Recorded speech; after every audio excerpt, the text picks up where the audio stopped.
Salut à tous, ici Michael, j'espère que vous allez bien. On se retrouve aujourd'hui pour la suite de la formation consacrée au logiciel Blender. Aujourd'hui, partie travaux pratiques, on va mettre un petit peu en application tout ce qu'on a vu au préalable de la formation, notamment dans un premier temps avec cette vidéo, la modélisation d'un tonneau, où on va utiliser beaucoup de modifiers pour essayer d'obtenir la chose la plus souple possible en non destructif. Donc on va appliquer le moins de modifiers possible. Vous allez voir que dans certaines situations, malheureusement, on est un petit peu obligé, on pourrait l'esquiver, mais pour des histoires de simplicité, on va appliquer certains modifiers, mais la plupart ne seront pas appliqués pour obtenir ce que vous avez sous les yeux. Donc là, c'est la partie avec matériaux qu'on verra dans la vidéo d'après, mais dans un premier temps, on va essayer de modéliser ce que vous avez ici. Donc ça peut paraître simple ou compliqué en fonction de votre niveau. Vous allez voir qu'on va le faire petit à petit. Normalement, toute la partie modélisation devrait tenir dans une vidéo. Si je vois que c'est trop long, peut-être que je couperai en deux. On va essayer de rester entre un quart d'heure et 20 minutes pour la partie modélisation et à peu près sur la même durée pour les matériaux. Ok, donc on est parti, je vais aller dans un nouveau fichier Blender.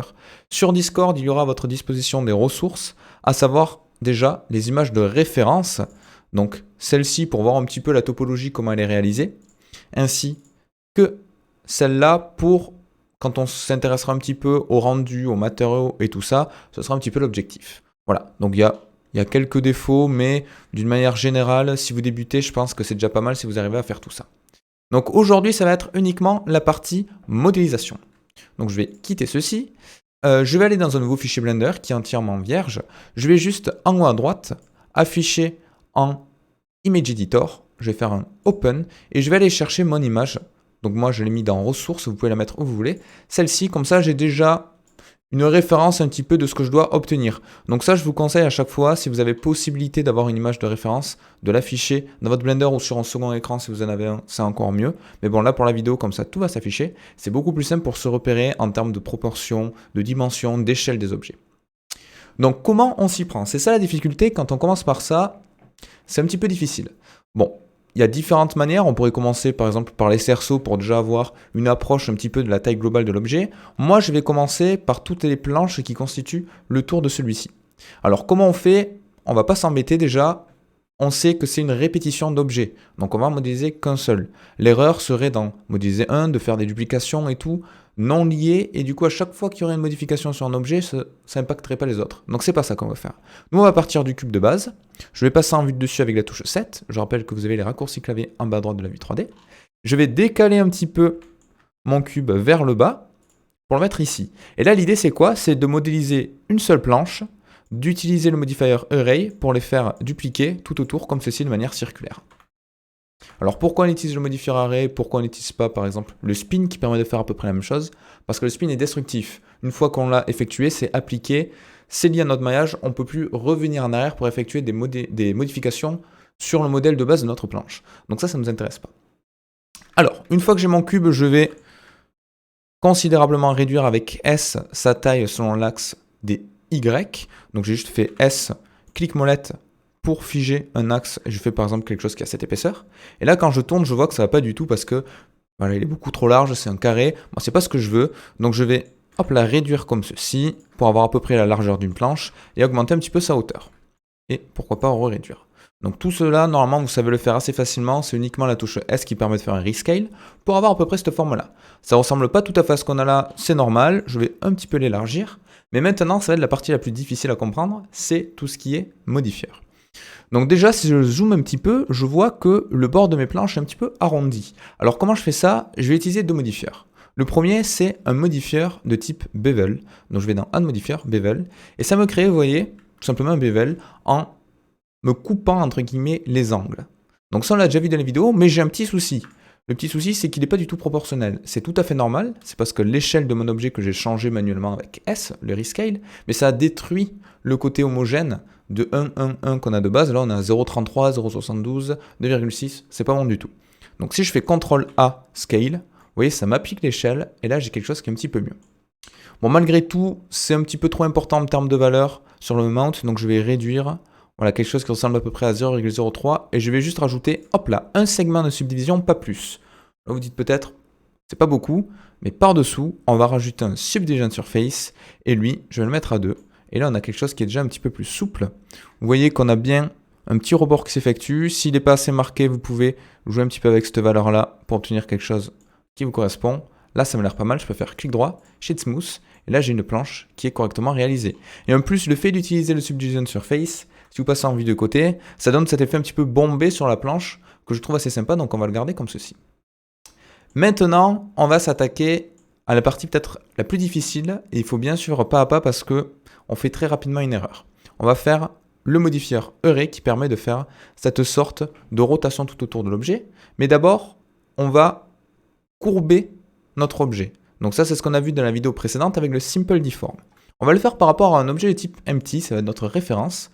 Donc je vais faire Shift A, empty, plain axis, et lui, je vais l'appeler par exemple référence deform. Voilà, comme ça, on va s'en souvenir. Ok, et il est centré, comme ça, il n'y a pas de souci. Maintenant, je sélectionne ma planche, je vais faire Add Modifier, et je vais rajouter un Simple Deform comme on avait la dernière fois. Par défaut, ça me fait un twist, donc ça me fait une sorte de rotation assez bizarre. Hein. Moi, c'est pas ça que je veux, c'est un bend. Un bend qui permet de courber l'objet. Vous voyez que de suite, ça fait quelque chose d'intéressant. Mais moi, je veux pas qu'il soit fait par rapport à son origine soi-même. Hein. Je veux que ce soit fait par rapport à l'empty. Donc, je vais cliquer sur la pipette, sélectionner l'empty. Et là, vous voyez, on a quelque chose qui est un petit peu mieux. Donc, je pourrais bouger un petit peu les angles ici. Si vous voyez qu'on n'a pas assez de subdivision, vous pouvez augmenter ici, hop là, le Subdivision Surface pour avoir quelque chose d'un petit peu plus lisse. Mais gardez quand même en tête que pour la vue 3D, plus vous rajoutez des subdivisions, moins c'est optimisé. Donc à la limite, pour le render, vous pouvez passer à 3. Mais pour le Level Viewport, 2, c'est déjà très bien, voire 1, pour optimiser vraiment la vue 3D. Bon, moi, je vais le mettre à 2. Et donc là, on a quelque chose qui est pas mal en termes de courbe. Donc vous pouvez mettre à peu près la valeur que vous voulez en fonction de l'inclinaison que vous voulez de votre tonneau. Donc là, vous voyez, si je touche cette valeur-là, il va être plus ou moins droit, entre guillemets. Donc moi, je vais le faire, par exemple, voilà, comme ceci. On va prendre 37 degrés. Je pense que c'est pas mal. Je vais un petit peu l'éloigner. En sachant que ça, cette distance-là, ça va être le rayon de mon tonneau. Donc vous inquiétez pas, tout ça, on pourra le changer après coup. Mais c'est mieux quand même de partir sur quelque chose d'à peu près correct, ça évite de refaire des modifications par la suite. Donc ça, c'est la première modification, c'est pas mal. Je vais rajouter un autre deform. Pourquoi? Parce que là, on a fait une courbe comme ceci. Ça, c'est très bien, c'est ce que je voulais. Maintenant, j'aimerais bien courber un petit peu ma planche de cette manière-là, pour déjà obtenir ce côté circulaire qui va constituer le bord de mon objet. Donc je vais rajouter un autre modifier, pareil de type Simple Deform. Une fois de plus, l'origine, je vais sélectionner mon empty. Et dans Bend, au lieu de faire un bend en X comme j'avais tout à l'heure, je veux pas non plus du Y, je veux du Z. Et là, vous voyez, de suite, ça nous donne un côté courbé. Donc l'angle est beaucoup trop important. Je crois que dans ma modélisation, j'avais mis 6, 7 ou 8. Vous voyez, là, c'est déjà pas mal. Et ça nous donne du coup un côté courbé. Donc ça va être bien, notamment quand on va réaliser ensuite le array, parce que ça va accentuer ce côté courbe. Si vous mettez de manière circulaire que des trucs qui sont entièrement linéaires, entièrement droits, je trouve que ça donne un effet un petit peu moins sympa. Donc là, on va passer par exemple à 9 degrés. 9 degrés, ça m'a l'air bien. Et voilà, du coup, on a notre planche. Rien ne vous empêche de changer un petit peu sa forme avec S et Z si vous voulez, par exemple, agrandir un petit peu la taille du tonneau. Mais là, ça me paraît pas mal. Ça me paraît pas mal. Et je vais rajouter un autre empty. Pourquoi je rajoute un autre empty? Parce que si vous avez suivi les vidéos sur le modifier Array, vous allez voir que on a possibilité, en fonction d'une rotation de la référence du empty, de faire une sorte de duplication radiale qui va suivre un cercle. Alors que si j'utilise cet empty là, à chaque fois que je vais faire R et Z, vous voyez, ça va tout me déplacer, donc c'est pas pratique. Donc je vous conseille d'utiliser deux empty. On n'est pas obligé, il y a des astuces pour éviter tout ceci, mais ça nous permet entre guillemets d'avoir un contrôleur pour la déformation et un contrôleur pour le empty, donc ça c'est très bien. Donc je vais faire Shift A, je vais rajouter un autre empty, cette fois-ci une forme de cube. Voilà, comme ça change un petit peu et on va bien distinguer les deux. Et celui-là, je vais l'appeler référence Array. Je vais sélectionner ma planche et je vais rajouter un autre modifier. Vous voyez que du coup, c'est très important de comprendre pourquoi on peut rajouter plusieurs modifiers et pourquoi c'est important de les aligner dans le bon sens. Parce que là, si je change, par exemple, si lui je le mets là, vous voyez, j'ai plus du tout la même chose. Donc c'est très important d'avoir cet ordre-là. D'abord le bevel, ensuite le subdivision, le premier simple deform qui permet de me le courber selon l'axe des X, et ensuite de le courber selon l'axe des Y. Je vais rajouter un dernier modifier de type Array. Par défaut, ça me fait ça. C'est tout à fait normal parce qu'il va faire un tableau sur la référence basée sur soi-même. Donc j'enlève le relative offset, et je vais prendre le object offset, et cet objet, ça va être quoi? Ça va être mon ref Array. Autrement dit, le cube que je viens de rajouter ici. Donc je peux très bien le sélectionner, hop là, avec une pipette comme cela. Alors là, ça me fait quelque chose de bizarre. Il me le rajoute ici, pourquoi? Mais parce que j'ai pas appliqué le changement de location qu'il y a sur mon objet. Un petit peu à la manière de tout à l'heure quand on a dû appliquer l'échelle, vous savez, pour faire un reset en 1, 1, 1. Là, vous voyez, ma location, elle est en 0, moins 4, 0. Du coup, il va me décaler en moins 4 en ce qui concerne les Y, ma duplication, et on tombe bien ici. Donc ça, c'est pas bon. Donc je vais faire CTRL A. Si vous voulez pas vous embêter et être sûr de partir sur quelque chose d'entièrement propre, vous faites Alt Transform. Et là, vous voyez, c'est très bien. Si vous enlevez la duplication, on peut se dire, bah, c'est bizarre, ça n'a pas marché. En fait, quand vous allez sélectionner votre cube, et si vous faites R et Z, vous voyez, ça va bien faire une rotation, comme ça, de ma duplication. Et là, du coup, en retournant dans mes planches, je peux augmenter, comme ceci. Et là, c'est pas mal. Donc, je vais essayer de trouver la bonne valeur. Alors là, à mon sens, les planches ne sont pas assez épaisses, donc avec S, vous voyez, je vais élargir un petit peu tout ça, comme ceci. Là, vous voyez, on tombe sur un autre problème. Hein. Du coup, on a quelque chose qui est plus du tout circulaire. Une fois de plus, c'est le même souci. J'ai changé l'échelle, donc CTRL A, All Transform, et ça me refait quelque chose qui est propre. Donc ça, c'est quelque chose qui est assez difficile à comprendre, mais sachez qu'à chaque fois que vous utilisez des modifieurs, d'une manière générale, on doit appliquer les transformations. Donc quand vous faites des modifications en Object Mode, que ce soit Rotation, Location ou Scale, il faut les appliquer pour que les modifieurs se comportent correctement. Donc là, je peux par exemple faire une rotation, voilà, comme ceci avec R et Z pour obtenir à peu près ça. Vous inquiétez pas pour ces vides, on va le combler ensuite en mode édition directement. Et là, il faut trouver à peu près la bonne valeur de duplication. Je dis à peu près parce qu'on va l'ajuster par la suite. Donc à 9, vous voyez, on est à la moitié. Donc je pense que si je mets 17, voilà, 17, on tombe à peu près pile dessus. Donc si vous êtes sur quelque chose qui ressemble à ça, voilà, par exemple, il n'y a pas de souci. Vous sélectionnez votre cube avec une rotation qu'on a fait pour le moment assez aléatoirement. On l'a fait au pif. On a fait R et on a dit, bon, ça tombe à peu près. Pour avoir quelque chose de précis, vous prenez ce nombre de duplications qui est de 17 et vous indiquez à Blender que tout simplement, cette rotation-là du cube, ça va être, quand je dis le cube, c'est l'empty qui fait la rotation du ray, ça va être 360, parce qu'on va faire un tour complet, divisé par le nombre de subdivisions que je veux, de duplications. D'accord? Du coup, ça va nous diviser un cercle à l'intégralité, vu que 360 degrés, c'est l'intégralité d'un cercle, un tour complet, et je vais le diviser par le nombre de duplications que je veux par 17. Donc je sélectionne mon cube, mon array, je fais 360 divisé par 17, entrée, et lui automatiquement, là vous êtes sûr d'avoir quelque chose qui est bon.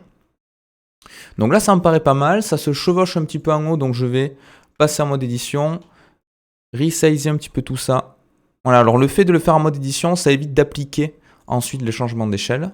Là on est pas mal, et pour combler le vide qui est situé ici, je vais faire un CTRL R au milieu, et là je vais, hop là, un petit peu augmenter à la main, voilà, comme ceci, et là on a quelque chose déjà qui est pas mal. Donc je peux faire un CTRL S, comme ça on enregistre. N'oubliez pas d'enregistrer régulièrement, ça évite certains soucis. Ok, donc en Subdivision, je vais juste rajouter un dans la vue 3D pour avoir quelque chose d'un petit peu mieux, mais vous pouvez rester à 2.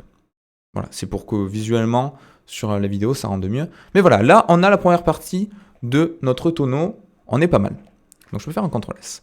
Maintenant, on va s'occuper de ces sortes de cerceaux métalliques, ainsi que des clous qui viennent fixer ces cerceaux sur les planches. Alors là, j'ai fait cette forme-là, mais rien ne vous empêche de faire des choses plus ou moins hautes en fonction du tonneau que vous voulez obtenir. Là, j'essaie de partir à peu près sur ce que j'avais ici, mais vous pouvez faire plein de choses. Alors là, on va pas s'embêter. On va pas s'embêter, je vais rajouter un maillage de type cylindre. Je vais augmenter sa taille avec S et Shift Z pour bloquer son échelle en Z. Je vais le mettre à peu près ici. Et là, S et Z, voilà, pour le réduire considérablement. Là, on n'a qu'à dire que c'est à peu près pas mal. Voilà, comme ceci. Maintenant, je vais faire certaines modifications dessus. D'abord, je vais rajouter un modifieur de type Bevel, comme tout à l'heure. Un CTRL A, n'oubliez pas que je dois appliquer l'échelle, sinon il ne va pas se faire correctement. Et là, vous voyez, ça me crée un petit bevel ici. Donc ça, c'est nickel. Je peux réduire un tout petit peu, voilà, sa taille comme ceci. Mettre un segment à 2. Et comme tout à l'heure, pour adoucir tout ça, je vais rajouter un modifier de type Subdivision Surface. Clic droit, Shade Smooth. Et là, on est pas mal. Vous voyez, on a un bel anneau qui est assez lisse en termes de rendu. Peut-être un petit peu trop épais et pas assez large. Donc je vais faire S, Shift Z, voilà, pour l'élargir comme ceci. Et S et Z pour le rendre un petit peu plus fin. Bon, après, ça, c'est vraiment comme vous le souhaitez. Donc là, c'est pas mal. On en a un. Maintenant, je vais m'occuper de celui d'en haut et d'en bas. Alors, celui d'en haut et d'en bas, une fois de plus, on essaie de tout optimiser. On va pas s'embêter à le faire deux fois. On va en faire un seul. Donc je sélectionne ça, je fais Shift D et je le mets ici. Et tout simplement, par-dessous le bevel et le subdivision, j'ai encore les modifiers qui sont conservés parce que j'ai fait une duplication de celui-ci. Du coup, il va me garder les modifiers. Je vais rajouter un autre modifier qui, lui, est de type mirror. Et ça me permet quoi? Ça me permet tout simplement d'indiquer à Blender de faire une symétrie, un miroir de cet anneau-là, par rapport au centre. Donc mirror object, je vais prendre un des deux, soit le ref array, soit le ref deform. Je vous conseille de prendre le ref deform parce que le array, on a fait une rotation dessus. Normalement, là, ça va rien changer, mais comme ça, c'est un petit peu plus propre. Je fais un ref deform et je fais selon l'axe des Z. Hop là, comme ceci. Et là, vous voyez, j'ai bien quelque chose qui s'est dupliqué automatiquement. L'avantage, c'est quoi? L'avantage, c'est que là, si je passe pas forcément en mode édition, même en object mode, si je fais S et Shift Z, toujours pour pas détruire le ratio de hauteur, vous voyez que ça le fait des deux côtés. Donc ça, c'est bien pratique. Je vais mettre par exemple ici. Je passe en mode édition. Je vais sélectionner cette face-là. Là, un autre avantage de ne pas appliquer le bevel, le subdivision, j'ai qu'une seule face à traiter. Et là, si je fais une réduction comme ceci de taille, d'échelle, j'ai bien quelque chose qui est correct. Donc là, c'est pas mal. Là, c'est pas mal, mais maintenant, vous voyez que j'ai une sorte de vide qui est créé ici. Alors, comment je fais ça? Je vais tout simplement sélectionner ça et appuyer sur la touche slash de mon pavé numérique pour l'isoler. Comme ça, je ne suis pas embêté avec le reste de mon objet. Je passe à mode édition. Je sélectionne les deux faces opposées en laissant Shift enfoncé. Je fais I. Et vous voyez, je fais une petite insertion comme ceci. Et une fois que j'ai créé mon décalage comme je le souhaite, vous voyez, ça l'a fait des deux côtés. Je peux faire un clic droit, Bridge Faces, et automatiquement, ça va me relier ces deux faces-là. Et maintenant, j'ai bien une forme qui est pas mal. C'est ce que je voulais obtenir. Et si je rappuie du coup sur le slash, j'ai bien la forme de mon tonneau.